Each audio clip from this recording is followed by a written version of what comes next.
Euskararen amoreagatik sotanak kendu zuen egun berean. Fededun bat erdalduna zelako aitzakiaz, mesak eta predikuak frantzez eder, leun eta txukun batean zelebratzen hasi zen. Bizkitartean Euskarari esker, Bangkokeko eta Deliko Unibertsitateko honoris causa doktore izendatua izatera heltzen zela. Gizona, arras hereditua zen cum laude. Aldaketa soziologikoak hain erraz onartzen zituen, Johannes Ark ordea gaurko hamarkada naziari konfesioai bederazkoako sekretutik aitortza mutu orokorrera lerratzen ustea ezion barkatu. Ekintzaz, alapentzuz, arraikeekin emazteen bekatuak entzutea izugarren maite zuen eta eman zuen kontraiziozko akta bat eskilen jotzera noan artean.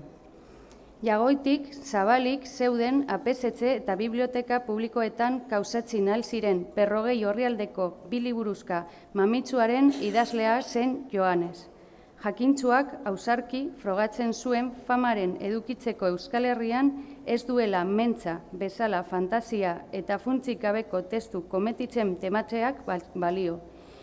Johannesen lehen liburuak alaz, Euskal adiztige osoaren oinarri eta paradigma gisa kontsideratuta idetegiko aditza zuen aztergai.